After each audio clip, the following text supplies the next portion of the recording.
Selamat berjumpa kembali. Saya akan menjelaskan ataupun menyampaikan materi esensial untuk kelas 8 pelajaran PPKN ini.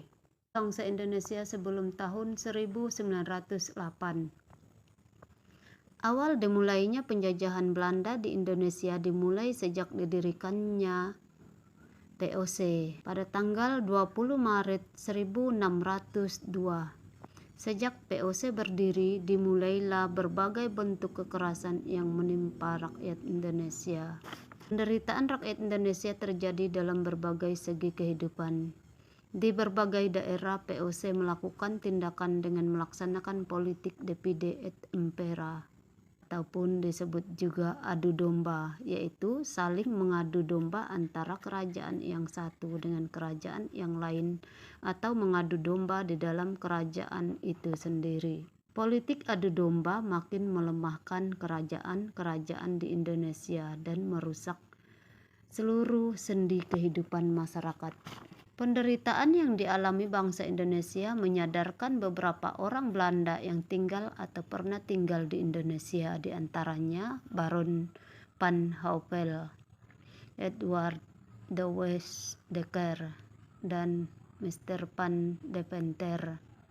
Edward de Westdekker terkenal dengan nama samaran Multatuli, menulis buku Machiavelli pada tahun 1860. Buku ini menggambarkan bagaimana penderitaan rakyat Lebak Banten akibat penjajahan Belanda. Mr. van Deventer mengusulkan agar pemerintah Belanda menerapkan politik balas budi. Etis politik balas budi sendiri dari 3 program, yaitu edukasi, transmigrasi, dan irigasi. Budi Utomo merupakan organisasi pertama di Indonesia yang bersifat nasional berbentuk modern. Sekarang kita bahas tentang perintis kebangkitan nasional dalam perjuangan kemerdekaan Republik Indonesia. Makna kebangkitan nasional dalam perjuangan kemerdekaan. Budi Utomo merupakan organisasi pertama di Indonesia yang bersifat nasional berbentuk modern, yaitu organisasi dengan pengurus yang tetap.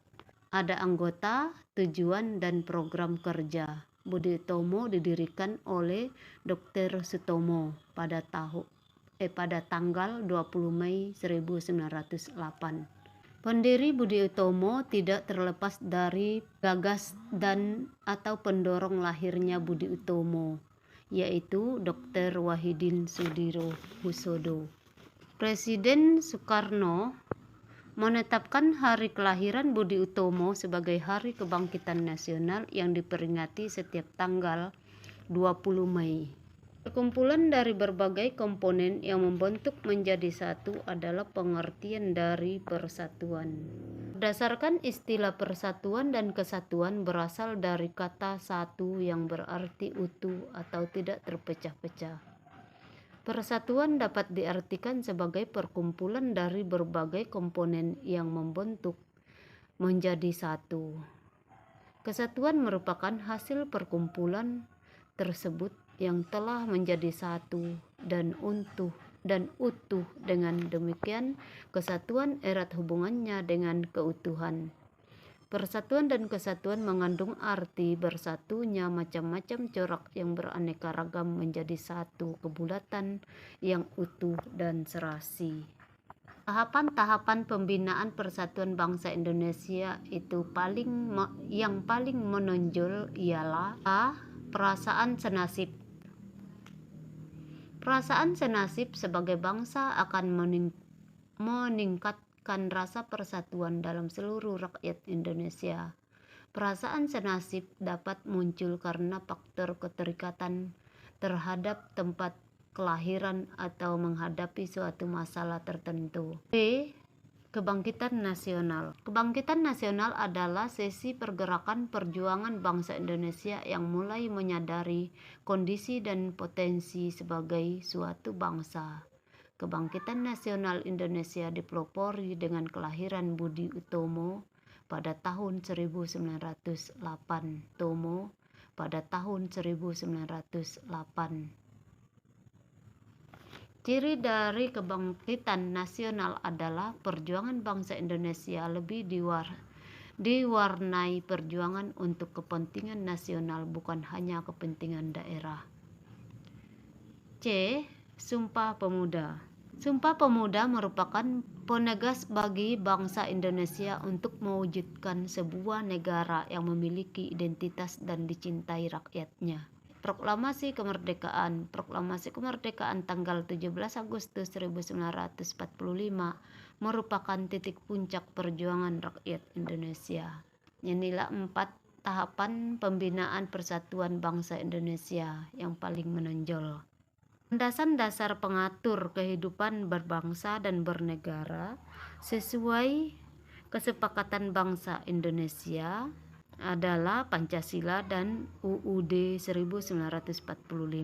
Setiap warga negara memiliki hak, kewajiban, dan kedudukan yang sama di depan hukum. Hal ini adalah perwujudan dari nilai ketaatan hukum. Contoh perilaku yang menunjukkan bangga sebagai warga negara Indonesia adalah menggunakan produk-produk dalam negeri. Itu salah satu contohnya. Sekarang materi Sumpah Pemuda. Sumpah Pemuda diperingati pada tanggal Pemuda 28 Oktober 1928. Sumpah Pemuda menjadi sangat penting dalam sejarah bangsa Indonesia karena telah menjadi penegas arah perjuangan bangsa Indonesia. Ketua Perhimpunan Pelajar-Pelajar Indonesia adalah Muhammad Yamin. Mendirikan organisasi Trikora Darmo adalah Rajiman Wiryo Sanjoyo dan kawan-kawannya. Dalam kongres pertamanya di Solo pada tanggal 12 Juni 1918, Trikora Darmo mengubah namanya menjadi Jongjapa. Dalam peristiwa Sumpah Pemuda diperdengarkan lagu kebangsaan Indonesia untuk pertama kalinya, yaitu lagu Indonesia Raya yang diciptakan oleh W.R. Supratman. Organisasi Kepemudaan Persatuan Pemuda Pelajar Sumatera atau JONG Sumatera Bon didirikan pada tahun 1917. Menurut Undang-Undang Nomor 40 Tahun 2009 Pasal 1 Ayat 1 tentang Kepemudaan, berdasarkan undang-undang tersebut yang termasuk kategori pemuda adalah usia antara 16 sampai 30 tahun. Yang termasuk simbol-simbol negara adalah bendera, bahasa, lambang negara. Lagu kebangsaan. Sila ketiga pada Garuda Pancasila dilambangkan dengan pohon beringin.